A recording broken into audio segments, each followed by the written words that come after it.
Hello friends. आज हम sample paper mathematics का 2000 इस जो कल एग्ज़ाम होने वाली है उसका बना रहा हूँ। क्वेश्चन बिल्कुल इसी टाइप के आएंगे। हो सकता है कि इसमें नंबर चेंज हो जाए, वरना इसी टाइप के क्वेश्चन आएंगे। आप एक बार देख लेना, वो मैं 100% श्योर हूँ कि बस नंबरें चेंज होंगी थोड़ी थोड़ी बहुत। अदरवाइज सेम जो क्वेश्चन मैं बना रहा हूँ बिल्कुल इसी टाइप के आएंगे। अब इसमें क्वेश्चन जो फर्स्ट क्वेश्चन है वो है ऑब्जेक्टिव टाइप। ठीक है, उसमें क्या है कि 4-5 क्वेश्चन होंगे, 6 क्वेश्चन होंगे। ठीक है, और उसमें ऑप्शन दिए होंगे। जैसे पहला क्वेश्चन है कि एसीएफ ऑफ 12, 16, 20 ऑप्शन दिया हुआ रहेगा 1, 2, 3, 4। तो आपको ऑप्शन लिखना है, कौन से ऑप्शन होंगे उस वो आंसर में लिखना है। तो चूंकि इसमें कोई पूछ नहीं रहा कोई कि किस बेस पे इसको सॉल्व करना है, यूक्लिड सिस्टम से करना है या किससे करना है, तो आप नॉर्मली जो आप बचपन में सीखे हो बस वो ऐसे कर सकते हो। ठीक है, 12 से 16 को किए डिवीजन मेथड से, 3 बार में 12, उसके बाद आया घटाने के बाद 4, फिर इस 12 को यहाँ रखेंगे, 4 का टेबल पढ़ेंगे, 3 टाइम्स कट गया, अब आ गया ये 2 का आ गया 4। अब तीसरा बच गया था 4 को, तीसरे को फिर डिवाइड करेंगे इस तरह से, तो आ जाएगा 4। तो इसका एस क्या आ गया 4, तो ऑप्शन 4 लिख देना है। दूसरा ही क्वेश्चन है कि degree of linear polynomial is, linear polynomial पूछ रहा, लेकिन हो सकता है पूछ दे क्वाड्रेटिक, हो सकता है पूछ दे क्यूबिक। तो क्या लिखेंगे? लीनियर का होता है 1 डिग्री, क्वाड्रेटिक का होता है 2, क्यूबिक का होता है 3 डिग्री। तो ये क्वेश्चन आप कर सकते हो तीनों। नेक्स्ट क्वेश्चन है कि the condition for the system of equation एक dash X plus B Y plus C 1 is equal to 0 and a2x plus b2y plus c2 is equal to 0 have a unique solution. पूछ रहा कि ये दो equation दे दिया है, ये दोनों कि क्या इस और इसमें दे देगा कि यूनिक सॉल्यूशन कब होंगे, ये पूछ रहा है। या हो सकता है इसमें ना बोध भी दे दे, कांस्टेंट भी दे दे 3, 5, या हो सकता है 4, इस टाइप का कुछ दे दे। ठीक है, इसमें कुछ और दे दे। तो अगर ऐसा दे और पूछे, कहे कि यूनिक सॉल्यूशन होगा किस कंडीशन में, तो आपको लिखना है a1/a2 is not equal to b1/b2। यहाँ ये जो ऑप्शन जहाँ होगा उसको टिक कर देना है। अगर पूछे नो सॉल्यूशन, यूनिक की जगह पे नो सॉल्यूशन, तो आपको ये ऑप्शन होगा, तो इसको टिक करना है। अगर पूछे मैनी सॉल्यूशन, तो ये ऑप्शन आएंगे, इसको टिक करना है। या फिर पूछ दे क्या कंसिस्टेंट है दोनों, तो कंसिस्टेंट की कंडीशन क्या होगी, a1/a2 is not equal to b1/b2। मतलब यूनिक सॉल्यूशन, यूनिक सॉल्यूशन क्या कहलाता है? कंसिस्टेंट। जिसमें सॉल्यूशन ना हो उसको कहते हैं इनकंसिस्टेंट। जिसमें बहुत सारे सॉल्यूशन आए उसको बोलते हैं डिपेंडेंट। ठीक है, अब एक और तरह से पूछ सकता है कि क्या ये दोनों लाइन इंटरसेक्टिंग है, तो कंडीशन क्या होंगे? तो जब इंटरसेक्टिंग लाइन होते हैं इसका मतलब कि यूनिक सॉल्यूशन है, मतलब कि कंसिस्टेंट है, तो होगा ये यूनिक सॉल्यूशन का कंडीशन है। अगर कहें कि पैरेलल लाइन कब होंगे, तो जब a1/a2 is equal to b1/b2 is not equal to c1/c2, then line होगा पैरेलल। और जब पूछे कि कोलिनियर या कॉन्सिडेंट है जिसके मैनी सॉल्यूशन है, तो उसमें क्या होगे, एक के ऊपर दूसरा लाइन। ठीक है, मतलब डिपेंडेंट है, मतलब कि इसका ये और ये दोनों समझ लो कि सेम ही है, सिर्फ रेशियो 2, 3, 4 ऐसे डबल होगा। ठीक है, तो इस पर एक के ऊपर दूसरा डिपेंड होता है। नंबर 4 में है क्वेश्चन कि द क्वाड्रेटिक इक्वेशन दिया हुआ है a is not equal to 0, 2 equal roots कब होंगे? तो 2 इक्वल रूट्स तभी होंगे जब डिस्क्रिमिनेंट मतलब b² - 4ac इक्वल टू 0 होंगे। अगर बोल दे कि ये दे दे, कहे कि डिस्टिंक्ट और 2 रियल सॉल्यूशन कब होंगे, तो ये अब होंगे ऐसे में b² - 4ac ग्रेटर दैन 0 होगा, देन डिस्टिंक्ट और 2 रियल सॉल्यूशन होंगे। ठीक है, उसके बाद 2 रियल रूट्स होंगे, 2 रियल रूट्स सॉल्यूशन में आएंगे। ठीक है, जब b² - 4ac लेस देन 0 होगा तो नो सॉल्यूशन होंगे इस कंडीशन में। ठीक है, अब क्वेश्चन है नेक्स्ट कि 11th टर्म। अब नेक्स्ट बनाते हैं हम लोग कि 11th टर्म, क्वेश्चन नंबर 5 पूछ रहा है 11th टर्म मतलब a11 दिया हुआ है AP-3, उसके बाद दे दिया है -1/2, उसके बाद AP दिया है 2, इसका 11th टर्म पूछ रहा है। ठीक है, तो सबसे पहले इस पर ध्यान दोगे आप, इसमें a क्या है -3 और d क्या है, तो आप इसमें से इसको माइनस करो या इसमें से इसको माइनस करो। ठीक है, तो यहाँ पे चूंकि एक माइनस है एक प्लस है, तो आप इसमें से भी इसको माइनस कर सकते हो या इसमें से भी इसको कर सकते हो। ठीक है। तो अगर इसमें से इसको माइनस करते हो तो 2 माइनस -1/2, मतलब कि 2 माइनस इंटू माइनस प्लस 1/2, मतलब 2.5, मतलब 5/2। तो 11 पूछ रहा है, तो A11 का मतलब होता है A प्लस 10D, मतलब A दिया हुआ -3 प्लस 10 इंटू 5/2, इससे ये कट गया 5 टाइम्स, 5 इंटू 5, तो -3 प्लस 25। अब 25 में से 3 को माइनस करेंगे तो आएंगे 22, तो ये आ गया आंसर। तो ये ऑप्शन में है 22B, तो बी सही हो जाएगा, सही आंसर। ठीक है। अब क्वेश्चन आ जाए, मान लिया 6 कि डिस्टेंस बिटवीन पॉइंट, क्या निकालना है, डिस्टेंस।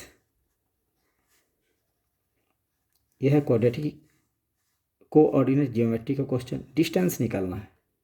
2 पॉइंट दिए हुए हैं P -7 और 7 एंड Q -2 एंड -3। तो हमें निकालना है डिस्टेंस, मतलब PQ। तो आप लिखोगे PQ is equal to, formula होता है x1 - x2 का whole square plus y1 - y2 का होल स्क्वायर का रूट। तो अब आपको x1 इसको ले लो, x2 इसको, y1 y2, तो -7 माइनस -2 इसका होल स्क्वायर, इसका रूट, इसका होल स्क्वायर प्लस y1 मतलब 7 माइनस और -3 इसका होल स्क्वायर। तो कैसे करोगे आप, -7 माइनस इंटू माइनस क्या हो गया, +2 इसका होल स्क्वायर, तो 7 माइनस इंटू माइनस +3 इसका होल स्क्वायर का रूट, प्लस माइनस घट जाएंगे तो -5 का होल स्क्वायर प्लस 10 का होल स्क्वायर। अब इसको लिख सकते हो आप, -5 का होल स्क्वायर 25 प्लस 10 का होल स्क्वायर 100। अब ये आ गए 125, मतलब कि 5 इंटू 5 इंटू 5, 2 5 बाहर, 1 5 अंदर, तो आ गया 5। तो ये ऑप्शन होगा, इसको टिक कर देना है। ठीक है। अब आएंगे फिल इन द ब्लैंक्स, क्या, अब आएंगे fill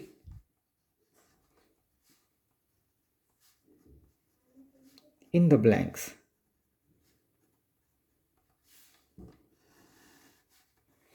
fill in the blanks का क्वेश्चन नंबर 2 है। इसका फर्स्ट कि for quadratic equation a² plus bx plus c is equal to 0, a बराबर नहीं है 0 के, तो d पूछ रहा है। d तो आपको पता है, ये तो एकदम इजी क्वेश्चन है, bx plus c equal to 0, इसका d पूछ रहा है, d, तो d बराबर होता है b² माइनस 4ac। इसका सम ऑफ रूट्स पूछ दिया, अगर मान लिया कि अल्फा प्लस बीटा, तो होता है -b/a। अगर पूछते प्रोडक्ट ऑफ रूट तो होता है c/a। ठीक है, वैसे आप सॉल्व कर सकते हो। अगर यहाँ नंबर भी कुछ दे दे, कोई कांस्टेंट, तो तब भी आप इस तरह से लिख सकते हो। क्वेश्चन नंबर 2 है sum of first N terms of APS। First N term, sum of मतलब कि SN पूछ रहा कि first N term of N AP, S is equal to क्या होता है, first N term of N AP, तो SN इक्वल टू क्या होता है, n/2 2a plus n-1 d। दूसरा SN इक्वल टू होता है n/2 a प्लस l। यह फर्स्ट एन टर्म का, चूँकि AP दिया हुआ नहीं है, अगर AP 1 2 3 हो तो आ जाएगा अलग आंसर। AP वो डिपेंड करता है AP की कि AP क्या है, लेकिन फार्मूला ये। उसके बाद है ऑल सर्कल्स आर, क्वेश्चन है ऑल सर्कल्स आर, क्या होते हैं सारे सर्कल? सिमिलर, सारे सर्कल सिमिलर होते हैं, ठीक है, एक समान, ठीक है। उसके बाद है कि the common point of a tangent to a circle and the circle is called, the common point to a tangent to a circle,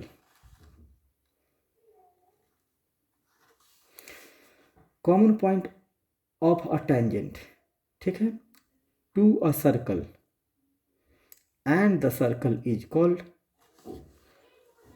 ये सर्कल है और ये टेंजेंट है, ठीक है।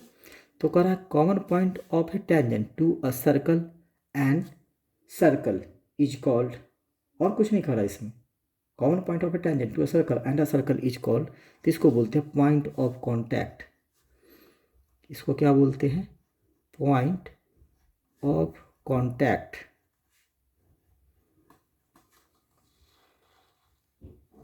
ठीक है, इसको बोलेंगे point of contact. Question number 5, the sum of probability of all the elementary events of an experiment is sum of all probability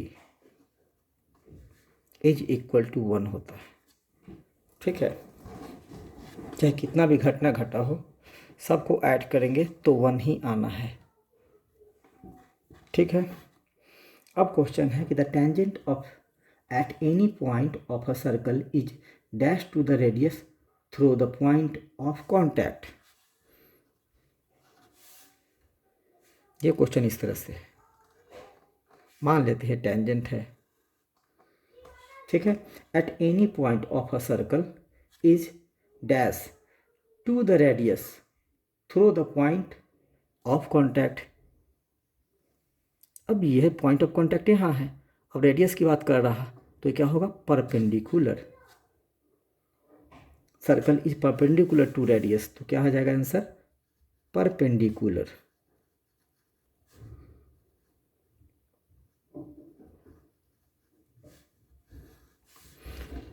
question एक और भी आ सकता है कि कोई एक्सटर्नल पॉइंट से टेंजेंट, जो टेंजेंट होते हैं मैक्सिमम कितने टेंजेंट हो सकते हैं, और पैरेलल टेंजेंट कितने हो सकते हैं? तो सिर्फ 2। क्वेश्चन ऐसे भी आ सकता है पैरेलल टेंजेंट एक ये और एक ये, 2 इस तरह से लिख दोगे आप। उसके बाद से क्वेश्चन नंबर 3 है, क्वेश्चन 3 कि the curve surface area of hemisphere, question मैं पढ़ रहा हूँ, आप चाहो तो लिख लो और फिर इसको देख सकते हो। क्वेश्चन है the curve surface area of hemisphere 2 area है, 2 पाई हेमिस्फीयर, 2 पाई आर स्क्वायर। तो हेमिस्फीयर का, हेमिस्फीयर कर्व सरफेस एरिया क्या होता है? कर्व पूछ रहा, कर्व वाला ऐसे होता है 3 पाई उसका टोटल, लेकिन कर्व पूछ रहा तो इसलिए क्या होगा? 2 पाई आर स्क्वायर, ठीक है। थर्ड का फर्स्ट, थर्ड का सेकेंड, कि curve surface area of a cylinder, cylinder का, ये है सिलेंडर,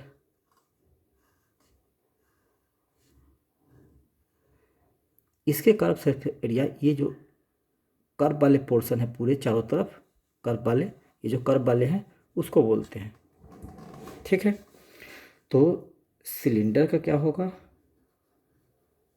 सिलेंडर का कर्व सरफेस एरिया बराबर 2 पाई आर एच, ठीक है। उसका था area of A sector of a circle, sector का एरिया क्या होगा किसी सर्कल का? तो सेक्टर ऐसे होता है, ये रहा सर्कल, ये है सेंटर, इसको बोलते हैं सेक्टर। मान लेते हैं ये एंगल थीटा है, ये एंगल क्या है, थीटा, ठीक है।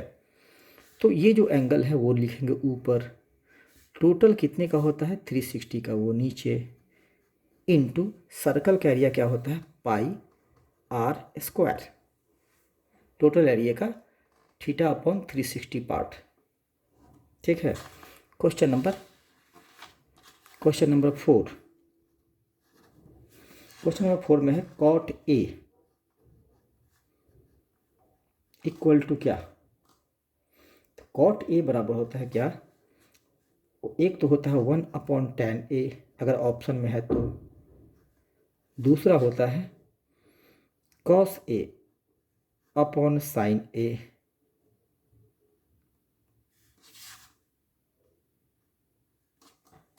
तीसरा अगर इस तरह से आ जाए, जैसे cot square cosec square A-1, तो कॉट स्क्वायर है और इसका रूट, मैंने तीनों आंसर लिख दिया। क्वेश्चन 4, साइन जीरो की वैल्यू क्या होती है, तो इसमें क्या है कि आपको सारे वैल्यू याद कर लेने हैं। साइन जीरो बराबर क्या होता है 0, और इसके लिए मैंने बतलाया भी था कि कैसे लर्न करते हैं। 0, 30, 45, 60, 90 लिख देना है। 0 का 0, इसका 1, इसका 2, इसका 3, इसका 4। अब जिसका भी पूछे, साइन पूछे या फिर कॉस पूछे, जिसके भी पूछे, साइन पूछा तो इसको क्या करना है 0/4, इसको करना है इसका रूट, 1/4 का रूट, 2/4 का रूट, 3/4 का रूट और 4/4 का रूट। तो ये क्या आ जाएगा 0, ये क्या आ जाएगा 1/2, ये क्या आ जाएगा 1/√2, ये आएंगे √3/2, ये आएंगे 1, ठीक है।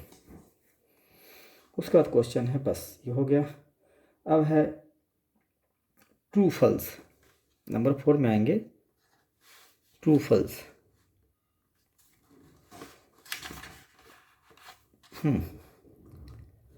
नंबर 4 में true false,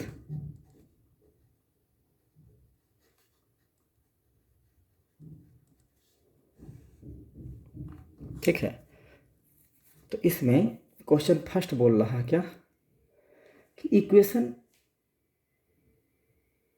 equation question first है,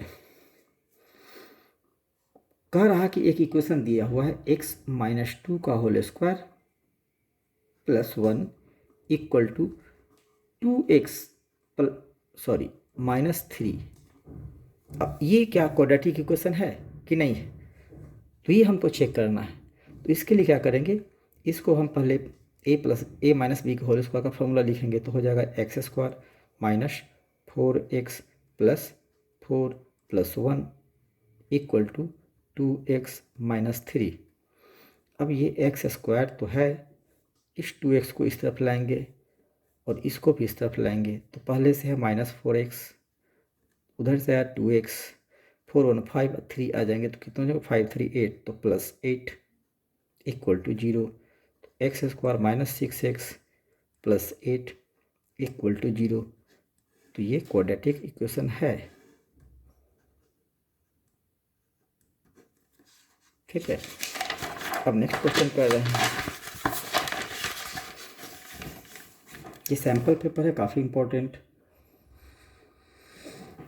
the common difference of the AP, एक AP दिया हुआ है, क्वेश्चन नंबर 3 है, 3 का एक AP है जिसके सीरीज है 3/2, 1/2, -1/2, इस तरह से। तो CD पूछ रहा है, CD का मतलब D difference is equal to, next में से फर्स्ट घटाते हैं, प्रीवियस, दूसरे से पहला, किसी भी, एलसीएम लोगे 2, ये आएगा 1 - 3, अब घटाएंगे तो ऊपर आ जाएगा -2/2, तो आ गया -1, ठीक है, तो इसके क्या आएंगे -1 कॉमन डिफरेंस। उसके बाद क्वेश्चन है all isosceles triangle are similar. Question number 4 all isosceles triangle ऐसे होते हैं, मतलब ये इक्वल इसके, मतलब ये अगर 60 है तो ये भी 60, ठीक है, ये 60 तो ये भी 60। तो दूसरा आइसोसेलेस अगर लेते हैं, मान लिया हम ऐसे, ये कितना हो गया 50 और ये कितना हो गया 50, ठीक है, 50 50 100, ये हो जाएंगे 80, 180 हो गया। तो क्या ये दोनों सिमिलर हैं? बिल्कुल नहीं। सिमिलरिटी होने के लिए 60, इसी में कोई अगर ये ऐसे है तो ये और ये बड़ा वाला सिमिलर होंगे, तो क्या लिखेंगे? नो, कि all isosceles triangles are similar, तो नो क्या होंगे? False, no. हाँ, इक्विलैटरल ट्रायंगल सिमिलर होंगे। कौन होंगे? इक्विलैटरल ट्रायंगल, इक्विलैटरल ट्रायंगल ये होंगे सिमिलर, क्योंकि इसमें सारे एंगल क्या होते हैं? 60 60 60 60, ये भी 60, ये भी 60, चाहे बड़ा बनाओ चाहे छोटा बनाओ, ठीक है। Question number 5 for an event E P नहीं होने की संभावना, for an event E P नहीं होने की संभावना क्या 1 माइनस होने की संभावना के बराबर है? तो लिखेंगे यस। या होने की संभावना अगर ऐसे आ जाए ई, तो ये भी 1 माइनस नहीं होने की संभावना के बराबर है। मतलब इन दोनों को जोड़ेंगे तो 1 आना चाहिए। तो इसको आप इस तरफ ले जाओगे तो क्या हो जाएगा? पी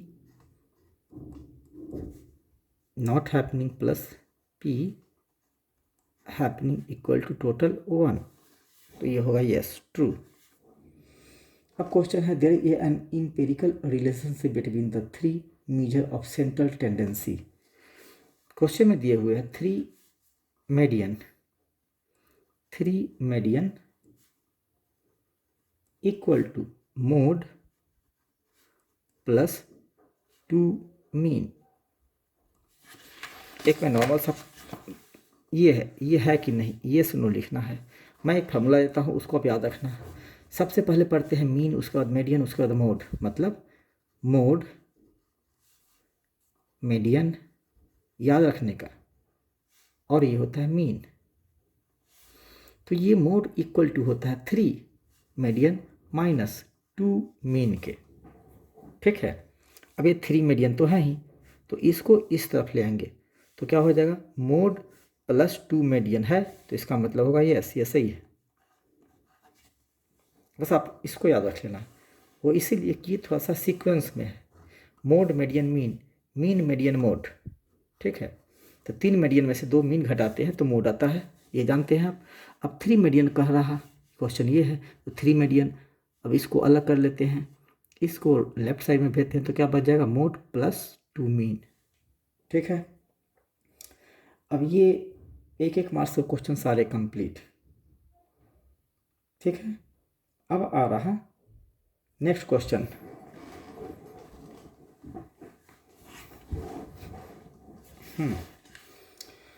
नेक्स्ट क्वेश्चन है 5005 को product of its prime factor express. Question number 6, ये तो आप बना लेना। एक्सप्रेस 5005 को प्रोडक्ट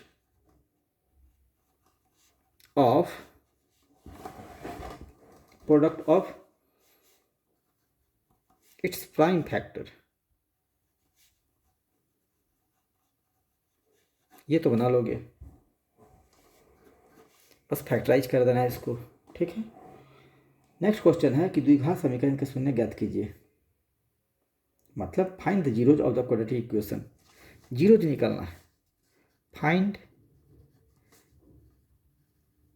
जीरोज, इक्वेशन क्या है?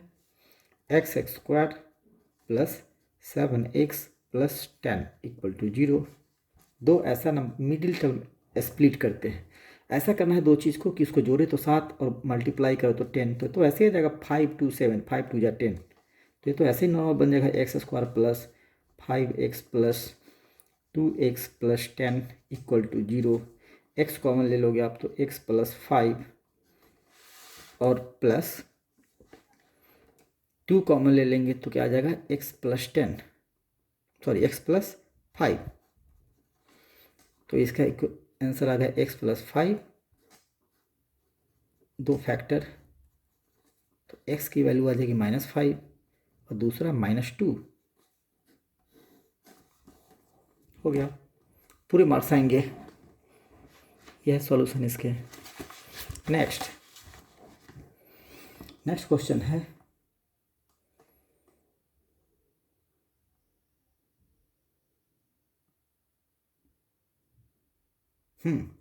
इसी का अथवा है और, इसको भी देख लूं, ये भी हो सकता है आ जाए। तो ऐसे दिए हुए है ओ, ये है x डैश y डैश, और इस तरह से कट किए हुए हैं। ठीक है, तो कह रहा फाइंड द जीरोज, नहीं, द ग्राफ ऑफ y बराबर P X, y equal to P X is given below for the polynomial P X. तो find the number of zeros of P X. तो यहाँ में पी एक्स का number of zeros पूछ रहा है। ठीक है, तो दो जगह कट हो रहा है एक्स में, क्योंकि एक्स की वैल्यू जो आएगी वो डिपेंड करता है वाई की वैल्यू पे। ठीक है, तो यहाँ पे जो आपका इक्वेशन है वो एक्स के फॉर्म में है, Y equal to P X, और पी एक्स में डालते हैं X, Y equal to X के जगह पे डालते हैं 1, एक्स के जगह पे 2, एक्स की जगह पे 3, ये सारे कुछ डिपेंड करते हैं वाई के वैल्यू निकालने के लिए। तो एक्स डिपेंड करता, वाई डिपेंड करता है एक्स पे। ठीक है, तो एक्स कितनी जगह कट करता है, दो जगह, तो इसके सॉल्यूशन क्या आएंगे 2। ठीक है, तो find the number of zeros of P X, तो आएगा 2 1 2। इसको तो सॉल्व भी नहीं करना है। फाइंड द, इसके बाद क्वेश्चन नंबर 8। क्वेश्चन नंबर 8 है कि find the quadratic polynomial whose sum and product of zeros are, sum and product मतलब alpha plus beta and alpha into beta. तो अल्फा प्लस बीटा दिए हुए -1/4 एंड अल्फा इंटू बीटा दिए हुए 1/4, और कह रहा कि फाइंड द क्वाड्रेटिक पोलिनोमियल। अब क्वाड्रेटिक पोलिनोमियल बनाना है तो उसके फार्मूला होते हैं एक्स स्क्वायर माइनस, आपको याद रखना है, sum of zeros into x plus product of zeros is equal to 0। अब एक्स स्क्वायर है तो लिख दो आप, माइनस अल्फा प्लस बीटा क्या है -1/4 into x plus alpha beta क्या है 1/4 इक्वल टू 0। अब इसको सॉल्व करोगे आप तो X square minus minus plus x/4 plus 1/4 equal to 0। This implied LCM लोगे तो ये 4 इसमें मल्टीप्लाई होगा तो 4x square plus x plus 1/4 equal to 0। अब इसको इससे मल्टीप्लाई करेंगे, क्रॉस मल्टीप्लाई, तो बच जाएगा 4x square plus x plus 1 equal to 0। ये बन गया आपका क्वाड्रेटिक इक्वेशन। ठीक है, इसी का है क्वेश्चन नंबर 8।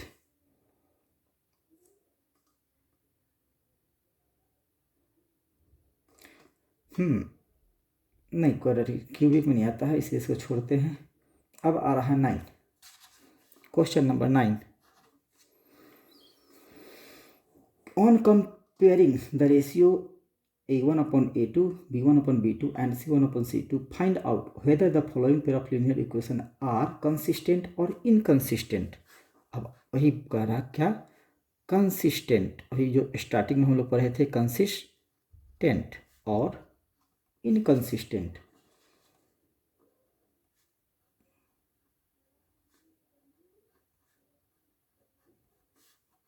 ये पूछ रहा है, इक्वेशन दिए हुए है क्या 3x plus 2y equal to 5 और 2x minus 3y equal to 7, इसको आप इस फॉर्म में लिख दो, ax plus by plus c equal to 0 के फॉर्म में। तो इसको कैसे लिखेंगे, 3x minus 2y minus 5 equal to 0, और ये आ गया 2x minus 3y minus 7 equal to 0। अब हमें लेना है क्या, a1 अपॉन a2 क्या आता है, और b1 अपॉन b2 क्या आता है, और c1 अपॉन c2 क्या आते हैं। तो ये आया 3 अपॉन 2, ये आया 2 अपॉन 3, और ये आया 5 अपॉन 7। तो यही दोनों a1 upon a2 is not equal to b1 upon b2। इसका मतलब क्या होगा, कंसिस्टेंट वन यूनिक सॉल्यूशन। तो क्या कहलाता है, कंसिस्टेंट। ठीक है, इसके यूनिक सॉल्यूशन आएंगे तो क्या होगा, कंसिस्टेंट। तो ही तो पूछ रहा है कंसिस्टेंट है कि इनकंसिस्टेंट है, तो ऐसे आप करके दिखा दोगे, हो जाएगा आंसर इसका। इसके बाद का क्वेश्चन है क्वेश्चन नंबर 10 कि solve the pair of linear equation. Solve करना है x plus Y equal to 14, दूसरा दिए हुए x minus Y equal to 4। तो नॉर्मली सीधे आपको ऐड कर देना है इक्वेशन फर्स्ट और सेकेंड। यहाँ पे लिखेंगे adding equation 1 and 2 we get क्या, 2x इक्वल टू 18। तो x इक्वल टू क्या आ जाएंगे 9, तो x 9 आ गया, तो y क्या आ जाएंगे 14 माइनस 9। तो 14 y इक्वल टू 14 माइनस 9, तो आ जाएंगे 5। हो गया, तो x की वैल्यू 9 और y की वैल्यू 5। उसके बाद है क्वेश्चन नंबर 10 हो गया 11। एक क्वेश्चन और है इसमें, so that they have 2 equal roots 10 का, और यही क्वेश्चन जो हमने बतलाया था आपको कि find the value of k for quadratic equation. k निकालना है, find k for 2x square plus kx plus 3 equal to 0। और इसमें क्या दिया हुआ है, 2 इक्वल रूट्स, 2 इक्वल रूट्स। तो k की वैल्यू निकल, जब 2 इक्वल रूट्स हो तो क्या होता है, B square minus 4ac equal to 0। तो यहाँ पे b क्या है, k square minus 4 into a क्या है 2 into c 3 equal to 0। Then k square minus 4 टू जा 8, 8 3 जा 24 इक्वल टू 0। तो k इक्वल टू क्या हो जाएंगे 24 का रूट, मतलब 6 इंटू 4 का रूट, तो 2 आ जाएगा बाहर और 6 आ जाएंगे अंदर, plus minus 2 root 6। Question number 11, how many 2 digit number are divisible by 3। क्वेश्चन है 2 डिजिट नंबर की बात कर रहा है, 2 digit number divisible by 3। How many 2 digit number divisible by 3, इस क्वेश्चन को ध्यान रखना है। यहाँ पे 2 डिजिट है तो पहला होता है 10 और लास्ट होता है 99। ठीक है, अगर ज़्यादा 12 नंबर है तो क्या करते हैं, इसमें तो पहला होगा 10 होगा तो 11 नहीं 12 होगा, तो ऐसे तो 12 ही देंगे, ये नहीं लेना है, क्या लेना है 12, उसके बाद 3 जोड़ देंगे 15, वैसे ही। लेकिन इसमें 99 तो है, लेकिन बिटवीन 99 है, तो 99 है तो 99 में से फिर 3 घटाएंगे तो हो जाएगा 96, तो इसको भी नहीं लेना है।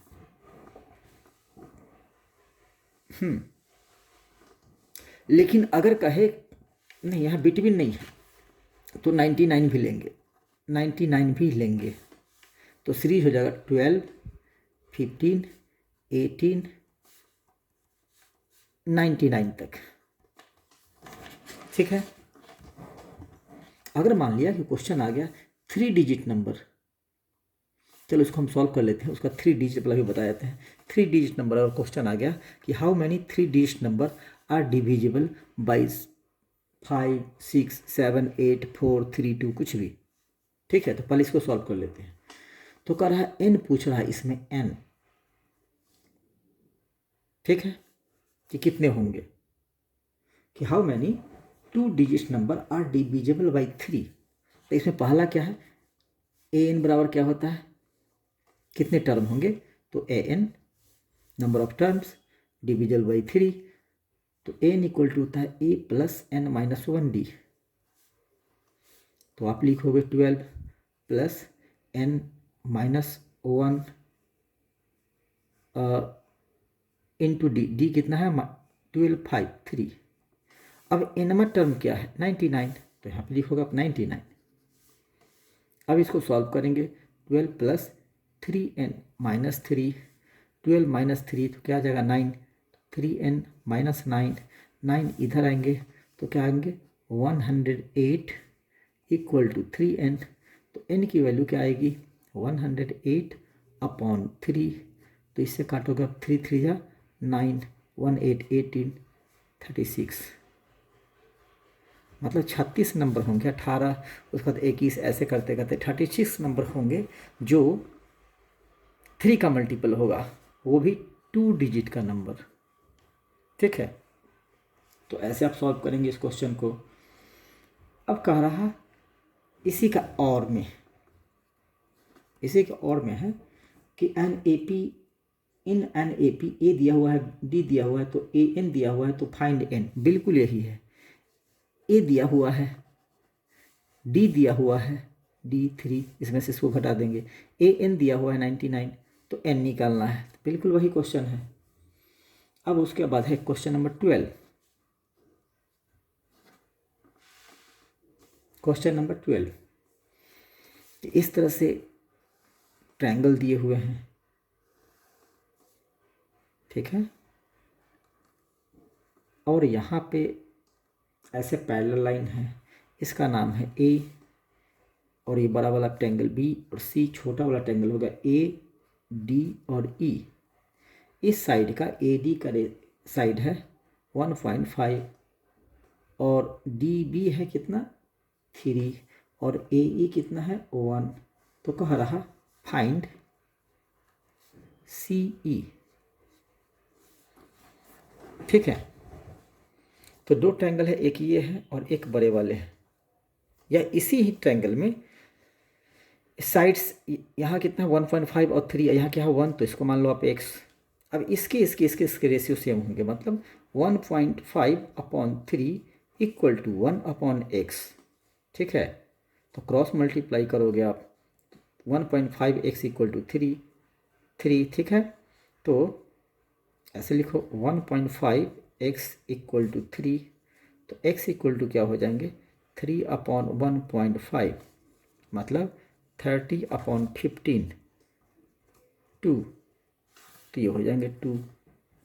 ठीक है, तो ऐसे इसको सॉल्व करेंगे। क्वेश्चन नंबर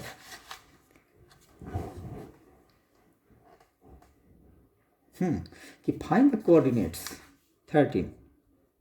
क्वेश्चन नंबर है find the coordinates of the point which divides the line segment joining the point, 2 दिया हुआ है इन द रेशियो 2, 3। ये ऐसे लाइन है, ठीक है, ये भी बहुत इंपॉर्टेंट क्वेश्चन, बहुत इंपॉर्टेंट है, आएंगे ही। ये P है, इसका कोऑर्डिनेट है -1 और 7, और Q का कोऑर्डिनेट है, Q लाइन है, इसका पॉइंट है, इसका कोऑर्डिनेट है 4 और -3, और इस पे जो ये पॉइंट है ये 4, 3 के रेशियो में काटता है पॉइंट, मान लेते हैं 8। इसका नहीं पता कोऑर्डिनेट, लेकिन रेशियो पता है 2, 3। हाँ, 2 कौन सा क्वेश्चन लिख दिया 4, 3 -1 7, हाँ 2 3 की रेशियो में, सॉरी यह है 3 यह है 2। अगर 4 3 भी हो तो कोई दिक्कत नहीं हो, ऐसे भी कर सकते हो आप। तो x इक्वल टू क्या होता है, x इक्वल टू होता है, फार्मूला है m x2 plus n x1 upon m plus n। उसी तरह y इक्वल टू हो जाएगा my2 plus ny1 upon m plus n। ठीक है, x निकालना है तो x इक्वल टू m कितना है 2 इंटू 4 प्लस, अब लिखेंगे n मतलब 3 इंटू -1, 3 इंटू -1, उसके बाद 2 प्लस 3, तो ये आ गया 8 माइनस 3 अपॉन 5, तो 5 अपॉन 5 इक्वल टू 1। y क्या होगा, y होगा 2 into -3 plus 3 into 7 upon 2 3 5 -6 plus 21 upon 5 15 upon 5, तो आ गया 3। तो इसके कोऑर्डिनेट क्या होंगे 1 एंड 3, यही पूछ रहा, यही होगा 13 का आंसर। क्वेश्चन नंबर 14 क्वेश्चन में है, क्वेश्चन नंबर 14 में है क्या कि साइन ए दिया हुआ है 3/4, तो साइन ए बराबर होता है P/H, तो आप सीधे निकाल दो b, तो b बराबर होता है 4 का स्क्वायर माइनस 3 का स्क्वायर का रूट, 4 प्लस 3 इंटू 4 माइनस 3, तो आ गया √7। ठीक है, तो b आ गया √7। अब जिसका भी पूछे आप निकाल सकते हो। तो यहाँ पे कॉस ए अगर पूछ रहा, कॉस ए, तो कॉस ए होता है b/H, तो b कितना है -7 √7 अपॉन h कितना है 4, तो ये आ गया आंसर। और भी कुछ पूछिए, और भी कुछ भी निकाल सकते हो। उसके बाद साइन दिया हुआ cos tan cot sec cosec, इसी का और है साइन 60 cos 30 साइन 60 की वैल्यू निकालना है। Sine 60 into cos 30 plus sine 30 into cos 60, तो साइन 60 क्या होता है, साइन 60 cos 30 रूट सेम होता है, तो साइन 60 होता है √3/2 इंटू cos 30 होता है √3/2 प्लस साइन 30 होता है 1/2, ये भी होगा 1/2, तो आ जाएंगे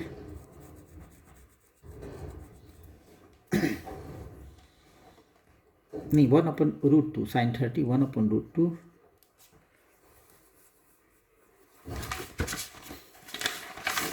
निकालने का ये तरीका मैंने बतलाया था आपको।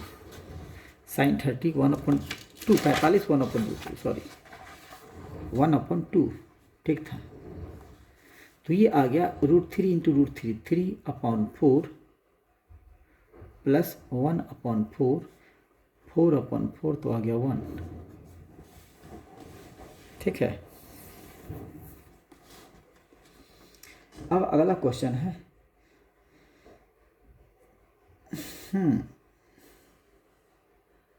कि प्रूव दैट, ये प्रूव करने वाला है। ठीक है, इसको करते हैं क्वेश्चन नंबर 15 अभी करते हैं 15। पहले हम लोग जो न्यूमेरिकल क्वेश्चन जो सॉल्व करने वाले उसको कर लेते हैं। क्वेश्चन नंबर 16, ये प्रोबेबिलिटी का क्वेश्चन है। 16 में क्या है कि Savita and Hamida are 2 friends, what is the probability that both will have different birthday same birthday. दो दोस्त हैं, एक का नाम है सविता और दूसरा है हमीदा। ठीक है, कह रहा है प्रोबेबिलिटी ऑफ डिफरेंट बर्थडे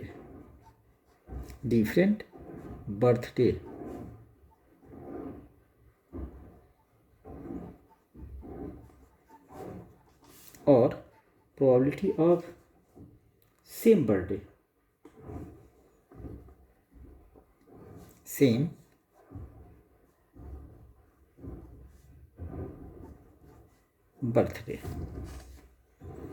तो सबसे पहले देखेंगे कि साल कौन से हैं। तो क्वेश्चन में दिया हुआ होगा कि कंसीडर करना है कि लीप ईयर नहीं है, तो टोटल कितने दिन होंगे 365 टोटल, तो टोटल नीचे।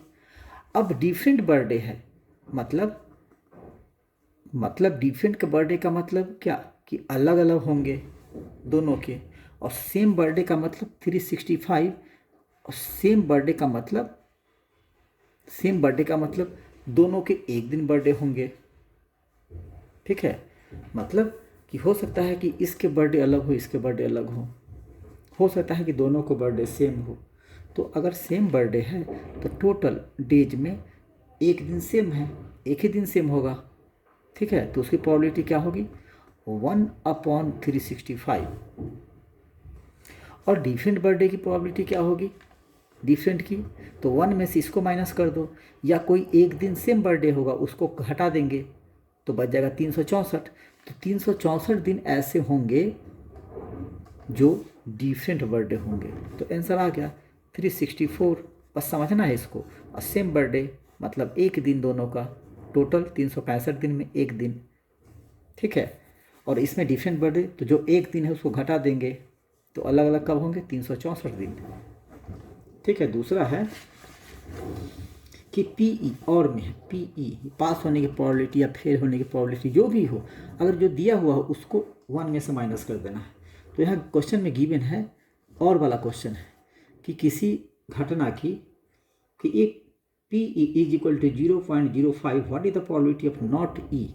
तो पी दिया हुआ है 0.05, तो पूछ रहा नॉट ई की। पी दिया हुआ है तो नॉट पी क्या होगा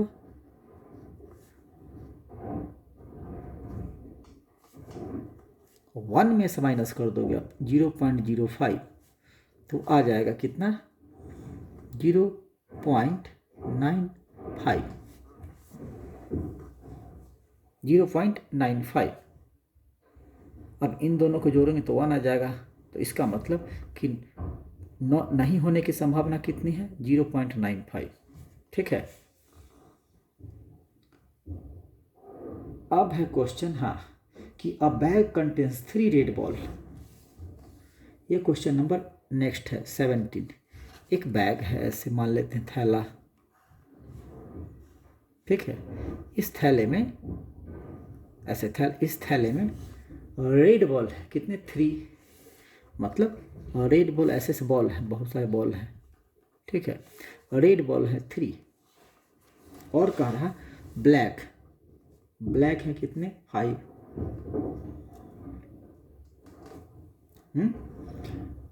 तो टोटल कितने बॉल हो गए, टोटल थैले में है 8 बॉल, दोनों को जोड़ देंगे 5 3 8।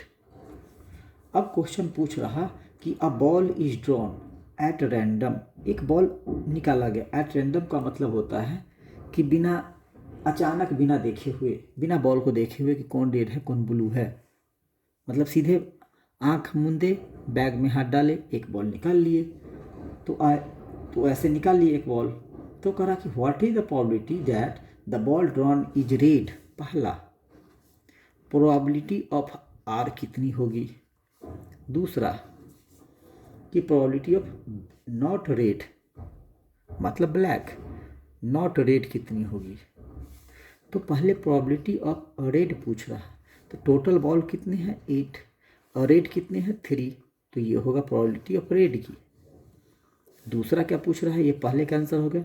दूसरा पूछ रहा है कि नॉट रेड, तो नॉट रेड मतलब ब्लू, या फिर टोटल में से रेड घटा देंगे तो बच गया 5, 8 में से 3 गया 5। तो प्रोबेबिलिटी ऑफ नॉट रेड अगर ऐसा पूछे, प्रोबेबिलिटी ऑफ नॉट रेड, तो क्या होंगे? टोटल तो 8 हैं और नॉट रेड मतलब 5/8। तो यह गया आंसर दोनों। ठीक है। अब क्वेश्चन है एक कि सिद्ध कीजिए कि √3 + √5 एक परिमेय संख्या है 17, 18। 3 + √5 एक परिमेय संख्या है, तो क्या करेंगे? इसको a/b मान लेते हैं। 3 को इस तरफ लाओगे आप तो क्या हो जाएगा? √5 = a/b - 3। ठीक है। लिखना है कि लेट इतना बराबर a/b, या एज्यूम करेंगे, क्या एज्यूम करेंगे कि given number is a rational number which is in the form of a/b where b is not equal to 0। ठीक है। देन इतना इज इक्वल टू इतना हो गया, तो फिर √5 = 3 उस तरफ जाएंगे तो a/b - 3। अब ये जो है ये a/b रेशनल नंबर है, उसमें से कोई नंबर घटाएंगे, 3 घटाया, 1 घटाया, 4 घटाया, कोई भी नंबर, तो आंसर क्या आएगा? Rational number. तो कहा ये तो आएगा रेशनल नंबर, और √5 क्या है? Irrational number. तो ये दोनों तो गलत है, कॉन्ट्राडिक्ट कर रहा है ना। तो इसका मतलब क्या हुआ? आवर एजम्पशन जो हम मान के चले थे, आवर एजम्पशन कॉन्ट्राडिक्ट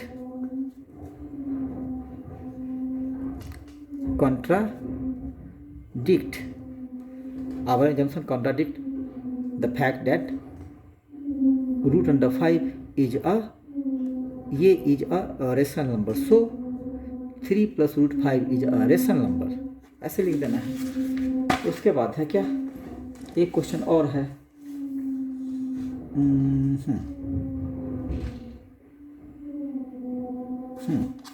एक नंबर है जिसका पावर 6/n, वो 0 पे इंड होगी। क्या? End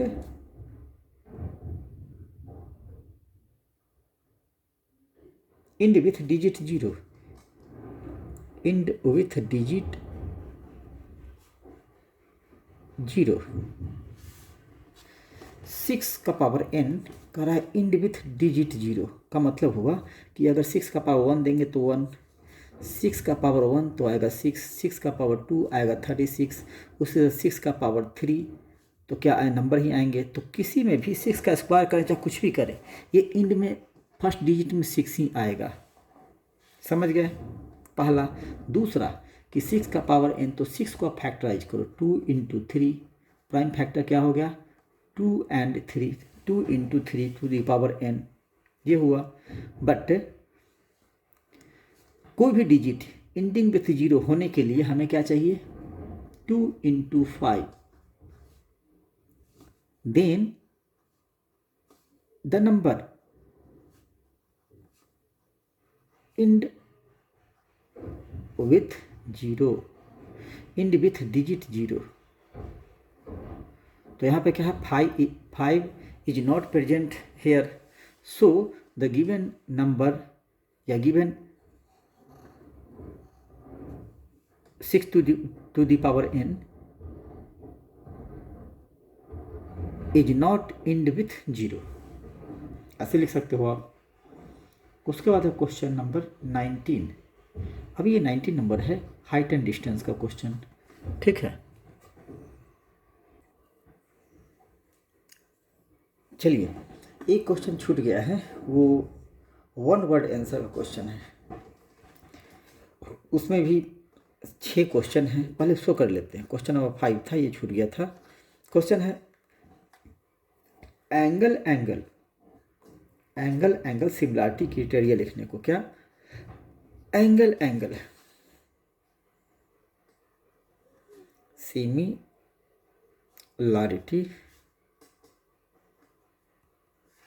criterion,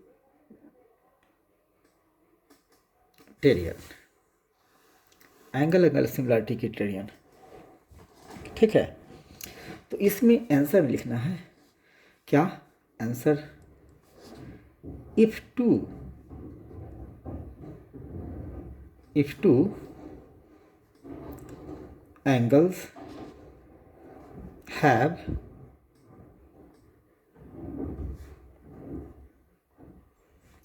if two angles have two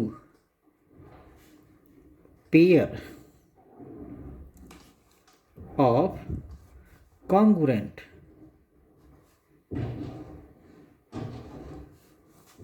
angles, then the triangle are similar. Then the triangles are similar. इसी को बोलते हैं एंगल एंगल कि if two angles have two pairs of congruent angle, मतलब एक अगर 60 डिग्री हो दूसरा 30, तो दूसरे ट्रायंगल का भी एक एंगल 60 होगा और दूसरा 30 होना चाहिए, कोई दूसरा 30 होना चाहिए. ठीक है, तो ये होगा फर्स्ट. सेकेंड कह रहा क्या कि right the distance between x1 y1 and x2 y2. तो दो पॉइंट है P एंड Q, उसका डिस्टेंस. तो P Q इक्वल टू क्या होता है, आपको फार्मूला ओनली लिख देना है अगर ऐसा क्वेश्चन आ रहा है तो. इसका whole square plus y1 minus y2 और इसका होल स्क्वायर का रूट. ये हो गया 2 नंबर. नंबर 3 में है कि right the definition of line of sight. Line of site, ये क्वेश्चन इंपॉर्टेंट है और ये आते भी हैं. तो लाइन ऑफ साइट में क्या लिखना है कि ये होता है एक इमेजिनरी लाइन. क्या? Imaginary line. और imaginary line that connect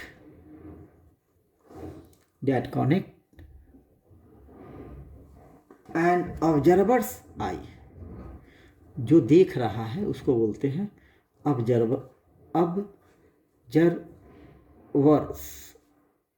eye to an object. बस हो गया. Is called line of site. और इमेजिनरी लाइन डेट कनेक्ट, यहाँ आँख है सपोज, आज हम लोग देख रहे हैं इस पॉइंट को, ये है हॉरिजॉन्टल. तो ये जो ऐसे बना है, ये ऐसे जो देखे जो एंगल बना है ये सपोज थीटा, तो इसी लाइन को बोलते हैं क्या, imaginary line, sorry line of site. ठीक है, देखने वाला लाइन. तीसरा नंबर 4. नंबर 4 में आप कैसे लिखोगे? क्वेश्चन पहले क्या है कि right the formula of the length of arc. हाँ, लेंथ ऑफ द आर्क. तो ये क्या होता है ये पहले समझ लें. ये सपोज A है और ये B है, तो इसी को बोलते हैं, ये जो ए बी है इसी को बोलते हैं लेंथ ऑफ आर्क. तो ये इक्वल टू होता है क्या, इसको निकालना है ये. तो ये डिफाइन करेगा, ऐसे मान लेते ऐसे मिला लेते हैं, ये एंगल है थीटा. ठीक है, तो जो एंगल है वो तो लिखेंगे ही, अपॉन टोटल एंगल लिखेंगे ही. इनटू में सेक्टर में होता है पाई आर स्क्वायर, लेकिन आर्क मतलब सरकमफ्रेंस से रिलेटेड है. ये सरकमफ्रेंस है, सेक्टर में क्या था, पूरा एरिया से रिलेटेड. तो चूंकि ये सरकमफ्रेंस से रिलेटेड है इसलिए सरकमफ्रेंस का कितना पार्ट, थीटा अपॉन 360. तो सरकमफ्रेंस क्या होता है 2 पाई आर. तो ये हो गया formula, theta upon 60 degree into 2 pi R. Number 5 कर how many tangents can a circle have. एक सर्कल का कितने टेंजेंट्स हो सकते हैं. ठीक है, तो इसमें लिखेंगे 2 इसीलिए कि एक सर्कल है, या तो टेंजेंट ऐसे हुआ या फिर ऐसे हुआ, तीसरा नहीं. अब आप ऐसे मत कर देना कि एक ऐसे भी तो हो गया, फिर एक ऐसे भी तो हो गया, एक ऐसे भी तो हो गया, नहीं. वो इसीलिए कि एक टेंजेंट ये रहा और इसी लाइन से एक टेंजेंट और ले सकते हैं और इसी पॉइंट से कोई तीसरा टेंजेंट नहीं ले सकते। समझ गए? तो इसमें मैनी नहीं लिखना है, इसमें क्या लिखना है? टू। कि how many tangents can a circle have, 2 tangent ही होते हैं, तीसरा कहीं बनाते हुए देखे हो आप? सॉल्व किए हो क्वेश्चन में? नहीं ना। राइट द, हाँ ये है एक अगला है क्वेश्चन कि एंगल किसका? एंगल ऑफ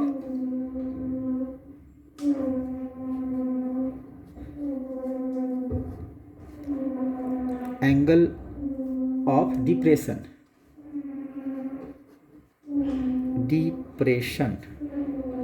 क्वेश्चन में हो सकता है ये भी आ जाए। तो ये क्या होता है कि angle between, angle of depression होता है, एंगल इसको बोलते हैं एंगल ऑफ डिप्रेशन। ये कोई पॉइंट है ऐसे, यहाँ से नीचे देखेगा तो इसके पैरेलल इसको बोलते हैं angle of depression. Angle of depression ये हुआ। और इसको बोलते हैं एंगल ऑफ एलिवेशन। एलिवेशन मतलब नीचे से ऊपर की ओर देखेगा तो, और डिप्रेशन मतलब कोई ऑब्जर्वर ऊपर में है और नीचे की चीज़ों को देख रहा है तो उसको बोलते हैं एंगल ऑफ डिप्रेशन। तो एंगल ऑफ डिप्रेशन क्या होता है? The angle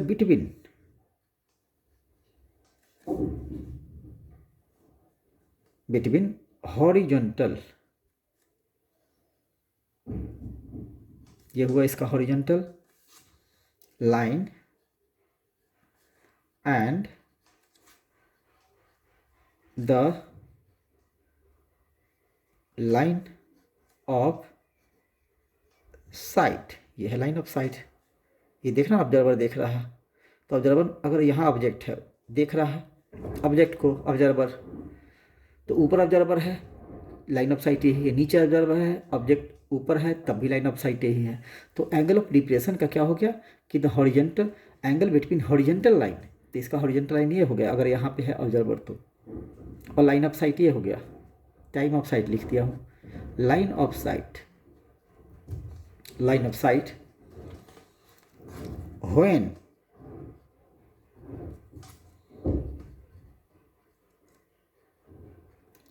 observer looking down, जब नीचे देखता हो, then this angle is called angle of depression. अब हम लोग आते हैं किस पे?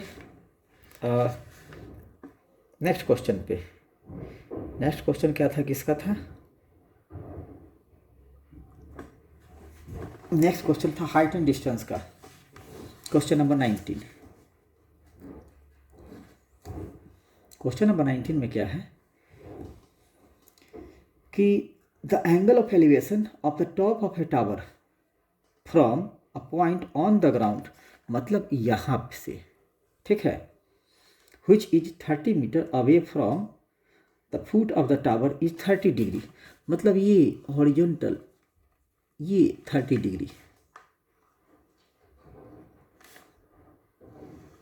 ऐसे, ये बना देना है, ये 90 डिग्री, तो ये भी 30 हो जाएंगे। और ये जो डिस्टेंस है इस टावर का, और जहाँ पे जो ऑब्जेक्ट है, चाहे जिस चीज़ को भी वो देख रहा हो, ठीक है ना, तो वो कितनी दूरी पे है? 30 मीटर पे है, तो ये 30 मीटर है। तो इसको मान लो ए, ये हो गया बी, ये हो गया सी, तो क्या लिखेंगे? tan 30 degree is equal to A B upon B C. A B upon B C, tan 30 कितना होता है? 1/√3। tan 30 अगर दिक्कत हो तो कैसे लिखते हैं? sin 30 upon cos 30 equal to tan 30। तो sin 30 कितना होता है? sin 30 1/2 upon cos 30 √3/2। इससे एक जगह तो क्या आ गया? 1/√3। और ए बी निकालना है हमें, और BC दिया हुआ है, तो क्रॉस मल्टीप्लाई करोगे तो AB √3AB equal to 30, then AB equal to 30 upon √3। अब ये √3 है, नीचे नहीं रहना चाहिए, इसीलिए रेशनलाइज करते हैं, √3 से ऊपर नीचे मल्टीप्लाई कर देंगे तो नीचे बच जाएगा 3, ऊपर 30, √3, 3 से 30 कटेंगे 10 टाइम्स तो आ गया 10√3 मीटर। ये आपका आंसर आ गया। ठीक है, तो हुआ क्वेश्चन नंबर 19। 19 क्वेश्चन कंप्लीट है। अब क्वेश्चन है 20वां क्वेश्चन पढ़ते रहा हूं कि find the area of A sector of a circle with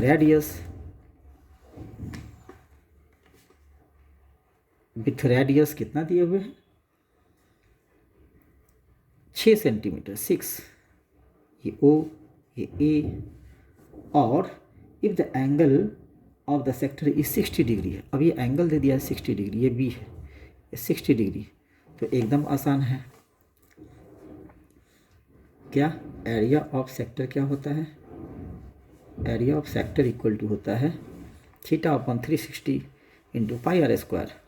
ठीक है, तो थीटा कितना है 60 डिग्री अपॉन 360 इंटू 22/7 इंटू 6 इससे कट जाएगा 6 बार में, 1 6 से 1 6 कैंसिल, तो आ गया 22 इंटू 6/7, 6 2 जा 12, 2 कैरी 1, 12 1 13/7, इतना सेंटीमीटर स्क्वायर ये एरिया हो गया।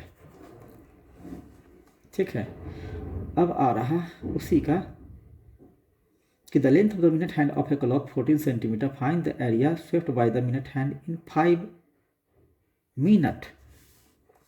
इसी का और है कि मिनट हैंड क्लॉक 14 सेंटीमीटर लंबा है, तो सपोज इसी को मान लेते हैं, ऐसे ही है ये, सेम ऐसे ही, ये है 14 घड़ी है, ये मिनट हैंड सबसे बड़ा होता है, यहाँ पे आ गया 14 तो रेडियस हो गया ये। अब करा 5 मिनट में, तो 5 मिनट में होता है कितना है टोटल 12। ठीक है, तो ये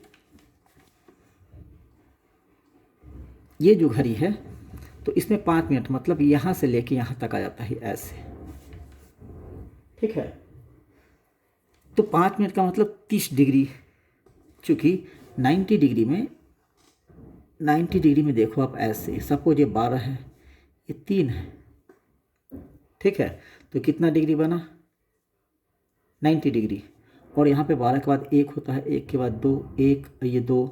ठीक है, तो सॉरी कितने 5 मिनट का है ना, हाँ सॉरी 5 मिनट में, तो 5 मिनट का मतलब है कि मिनट हैंड आएगा यहाँ पे।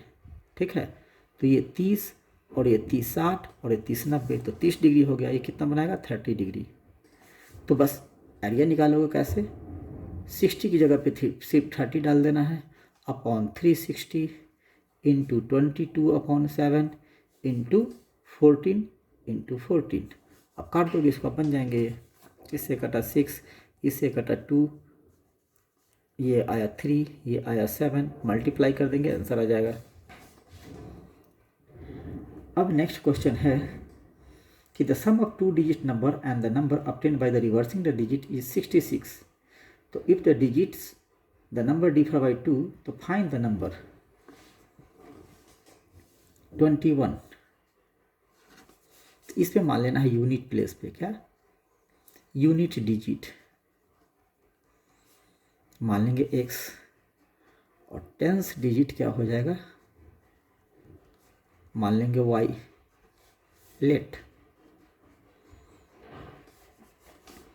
तो नंबर क्या बन जाएंगे, तो नंबर बन जाएंगे 10y + x।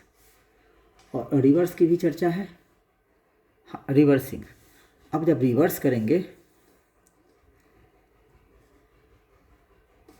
तो नंबर क्या बन जाएंगे 10x और y चला जाएगा यहाँ।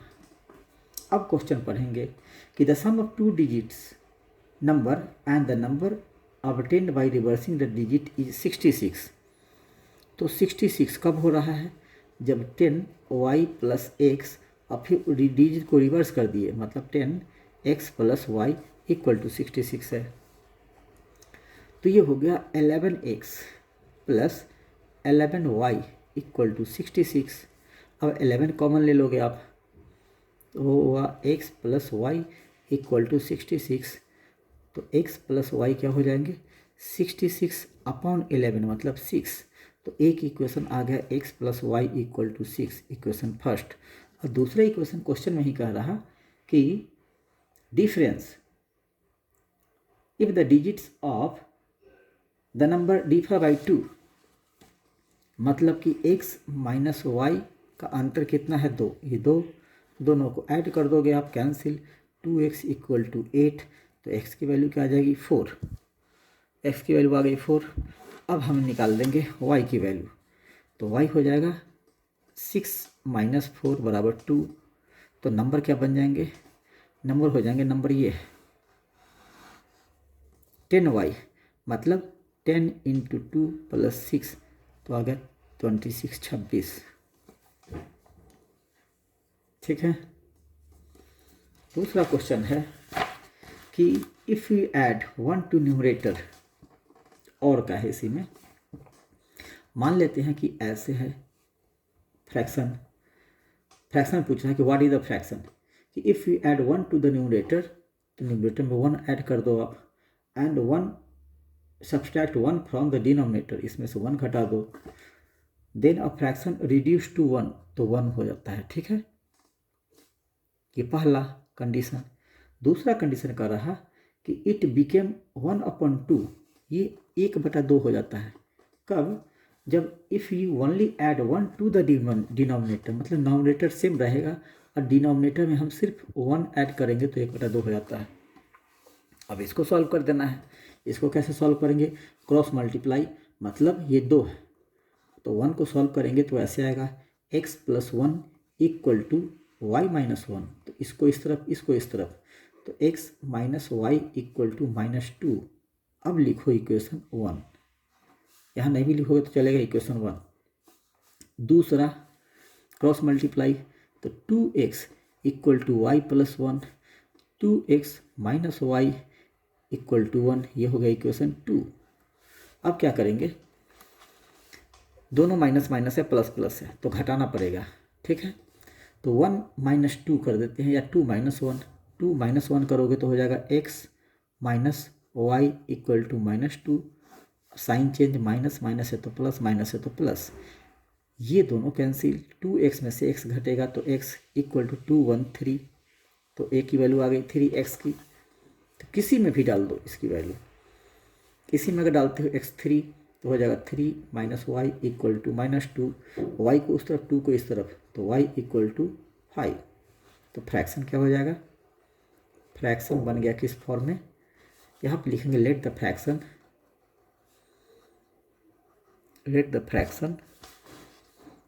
B in the form of x upon y. तो यहाँ पे x कितना है 3, y कितना है 5, हो गया। क्वेश्चन नंबर 22, 21 हो चुका, 22।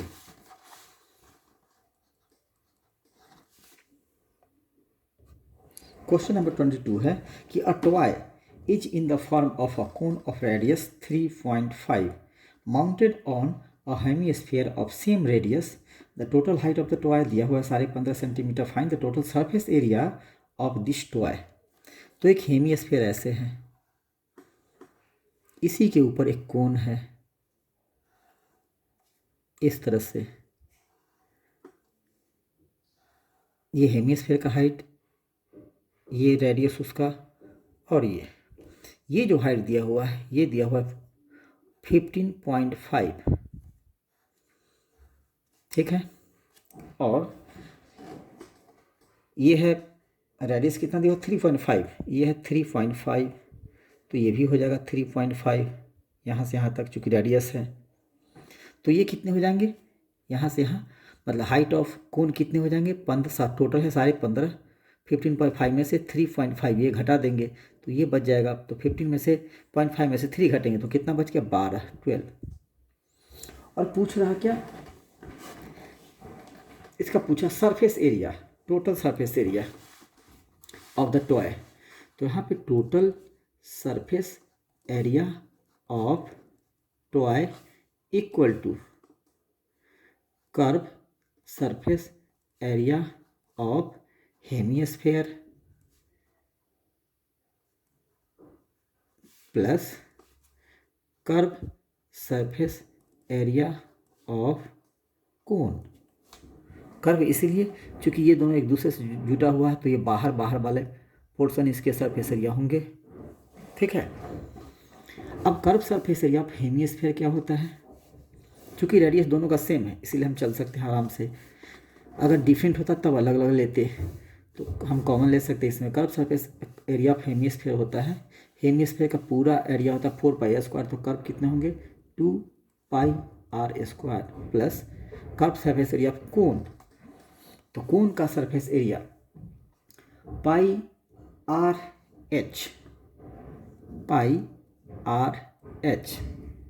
अब यहाँ पे h पता है, l की जरूरत नहीं है क्योंकि वॉल्यूम में आता है 1/3 πr²l πr²l हाँ वॉल्यूम में 1/πr²h 1/3 पाई। ये जो कोन है और इसमें सिलेंडर में एक रिलेशन होता है, जो सिलेंडर का वॉल्यूम होता है उसका 1/3 होता है कोन का वॉल्यूम। ठीक है, तो सिलेंडर का वॉल्यूम अगर मान कितना होता है πr²h तो कोन का हो जाएगा 1/3 πr²h। ठीक है, लेकिन यहाँ पे वॉल्यूम नहीं है, यहाँ पे क्या है एरिया है, यहाँ पे एरिया है। तो एरिया हम क्या लिखेंगे इसका कोन का एरिया क्या लेंगे, कोन का एरिया लेंगे πrl।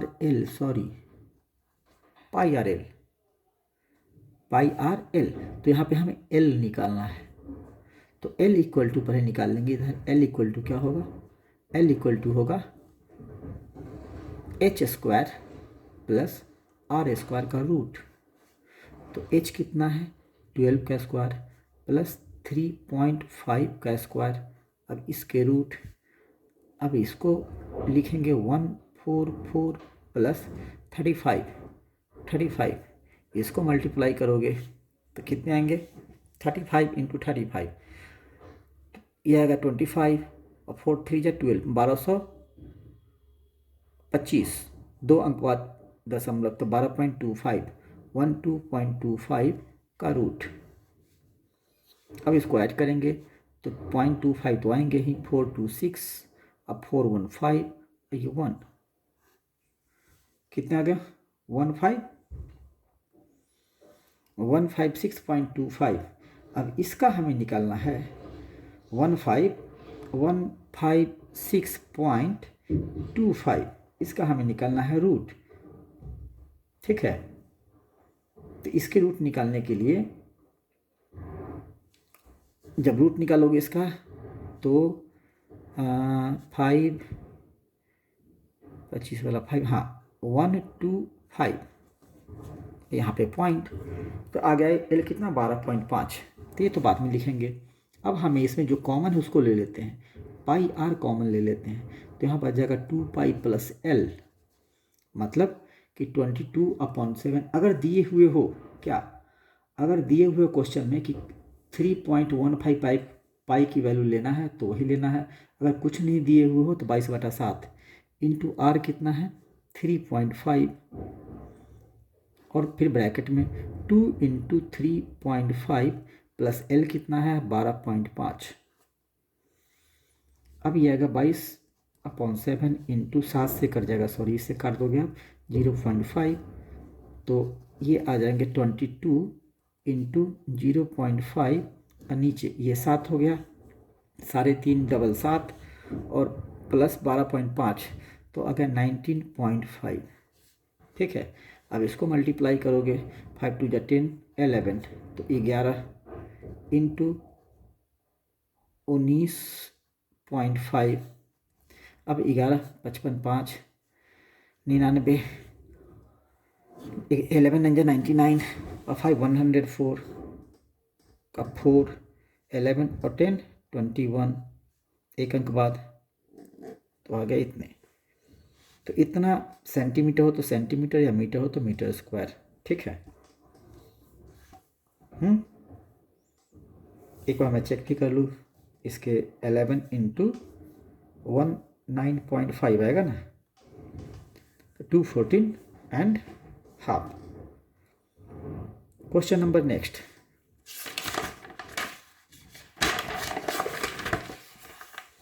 क्वेश्चन नंबर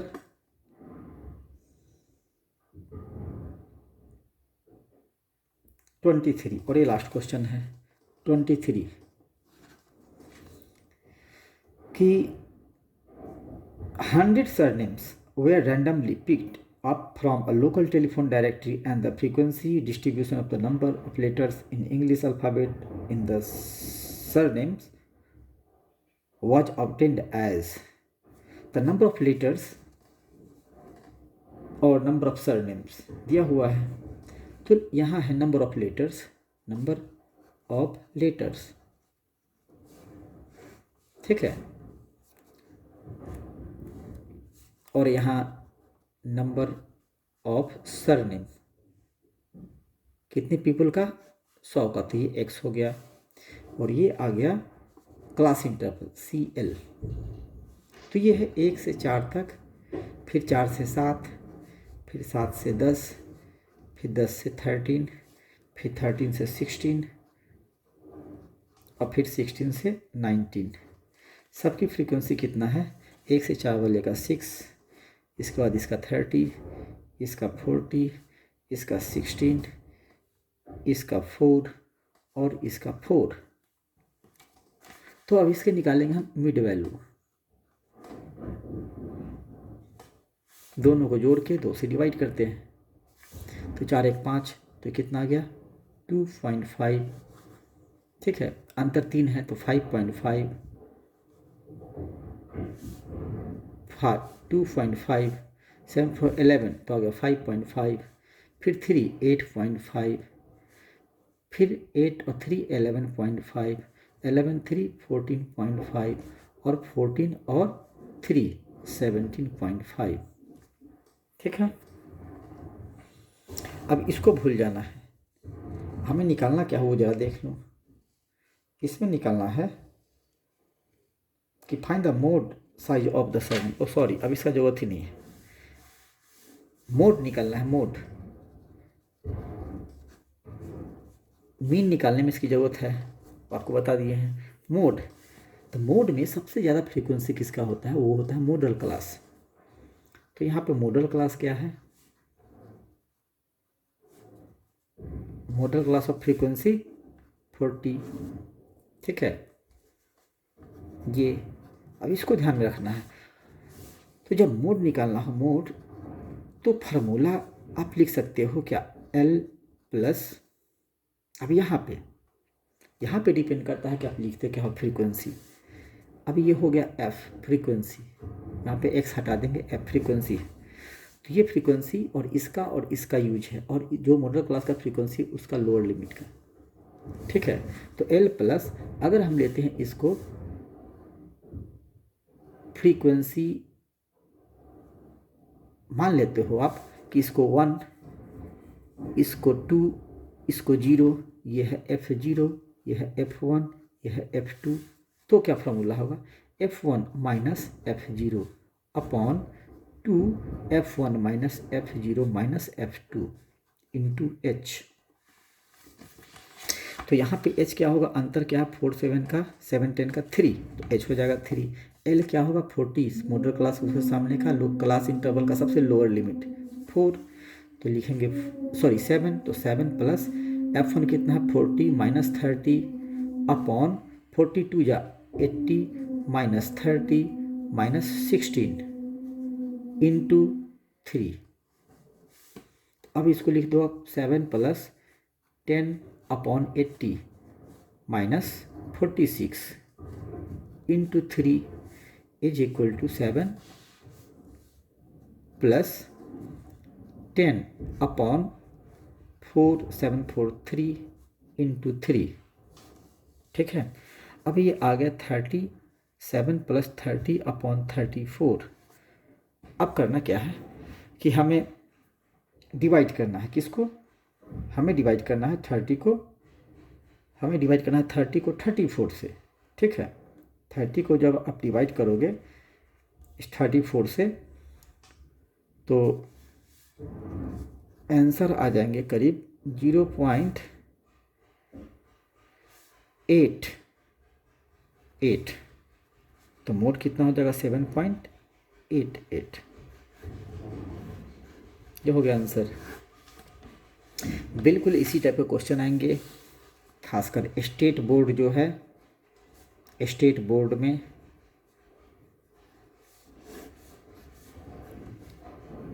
इसकी तो गारंटी है करीब करीब 100% कि ऐसे ही क्वेश्चन आएंगे। बस 100% दावा है कि ऐसे ही क्वेश्चन आएंगे। बट क्वेश्चन में क्या है कि नंबर चेंज हो सकता है। यहाँ पे मोड पूछा तो मीडियन पूछ सकता है या फिर मीन पूछ सकता है। तो मैंने वो अपनी वीडियो में सारा कुछ बता रखा हूँ कैसे निकालते हैं, है ना।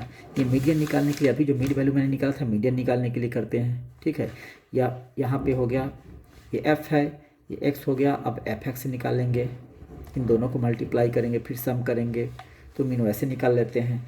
मैंने सारा मेथड भी बताया था, तीनों मेथड मीन निकालने का। तो ये है आपके कल आने वाले बोर्ड के क्वेश्चन। ठीक है, तो चलिए, मैं उम्मीद करता हूँ अगर आपको पसंद आया हो वीडियो तो प्लीज़ सब्सक्राइब, लाइक और ज़्यादा से ज़्यादा शेयर ज़रूर कीजिएगा। क्योंकि अभी अपनी चैनल बिल्कुल न्यू है, तो अपने दोस्तों में शेयर ज़रूर करना। ठीक है, और हमें बताना कि ये कॉपी पेज पे जो मेरा प्रेजेंटेशन है वो अच्छा है या फिर वाइट बोर्ड पे।